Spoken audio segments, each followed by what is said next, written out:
Hey everyone, Magic Sword here. Excited to announce that the shorter format is here to stay. So I've kind of organized my thoughts a little better so we can get through this a little faster. So let's start it with Bolner Hammerbeak, which Hammerbeak doesn't look like a birdman to me. Does have a big nose. I can relate. So 2 mana 1/4, great stats for this effect. After you play a Battlecry minion, repeat the first Battlecry played this turn. So my immediate thoughts are you can get up to some real shenanigans with abusive sergeant, just stack attack on something. Um, and I assume since it doesn't say targets chosen randomly, it will try to target the same thing if possible. So if you use a fire elemental on your opponent's face, it'll be able to do that repeatedly. If you use a mist caller, mist runner, the thing that nobody plays but that buffs something by +3/+3, if you do that, um, might target the same minion, right? Um, I'm imagining though you're going to want to couple this with a medium-sized at largest minion for the battle cry that you're trying to trigger repeatedly, and then a bunch of small ones to trigger it over and over again. So I'd say anything bigger than like Fireheart is probably not too viable because you're spending 2 mana on Hammerbeak, and then let's say you play Fire Ellie, so that's 6 mana. Now you have 2 mana to try to trigger other battle cries. There are ways to discount things. Elementals can be discounted with the Kindling Elemental. Certain other minions can be discounted as well. So it's, for like example, a spell damage minion, right? Like the 5 mana 4/4 that lets you discover a spell that can be discounted. That's an elemental as well. And a spell damage minion. You can get that on both ends. But I think that this has such an interesting effect that even with this, like I've thought about it for a bit. I think that cards like um Abusive Sergeant really just ramp this up. Like let's say you get Alakir to stick, right? Well, now you have a pretty nice Wind Fury body that you can just beef up with attack stats and kill your opponent with 1 turn of setup, right? If any of your minions stick, Arid Stormer as well, right? This might fit into our current elemental deck, right? That runs a fair number of cheap battle cries already, and battle cries that you might want to combine with other things. I'm just thinking in terms of, Abusive Sergeant might be good in that deck, just vanilla. This might give it the edge, enough of an edge to push out another card, even. Um, so overall, this has so much potential that I find it hard to believe that it can be bad at all. um, I think that this might be one of the best legendaries revealed so far. And again, quest lines are kind of in a league of their own because they're supposed to be like these really powerful game-winning effects.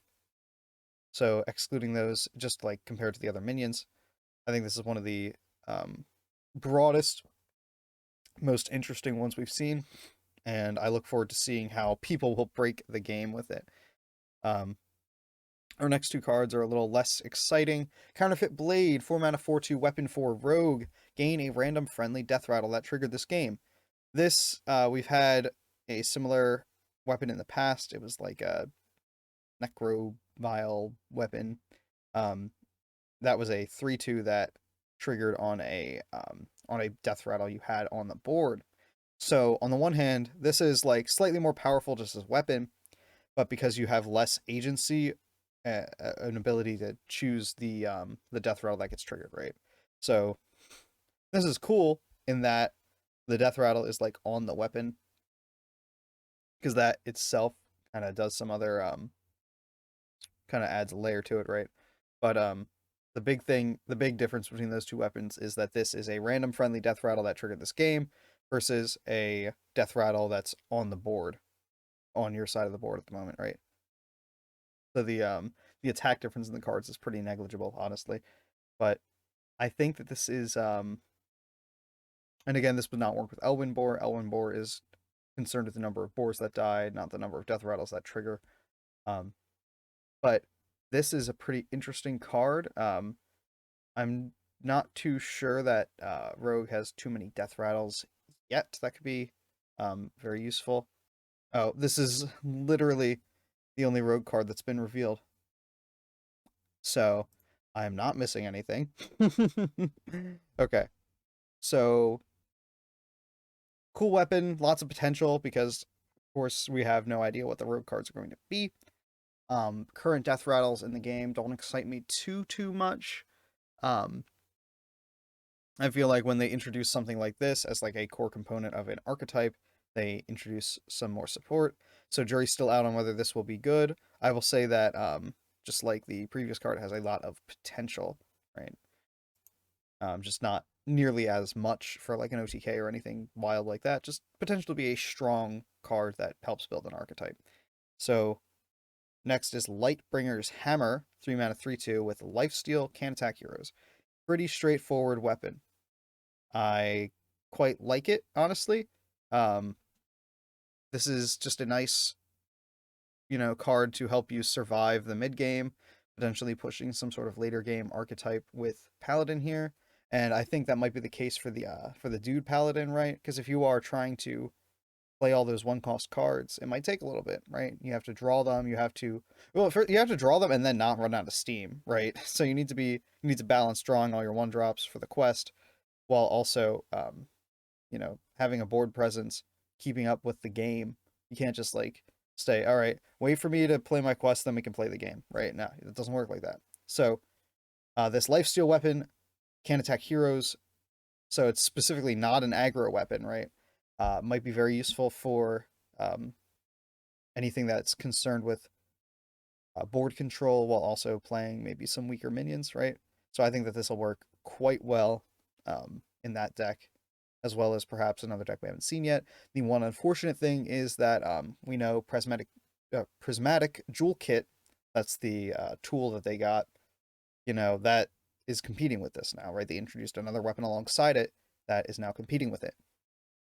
And I said that before about the Jewel Kit, it's going to always be competing in martial classes against other weapons, whereas in, say, like Warlock, it's a much easier sell. So that's the deal with that. And our last card here, I'm just putting in here because we all know it's not a good card. This is a meme card at best. 3 mana 2/4. At the end of your turn, reduce the cost of a card in your hand by 1. It's a two-faced investor. Very good. 50% chance to increase. Right? That's... I love ogre cards. They're just so fun. They're so flavorful.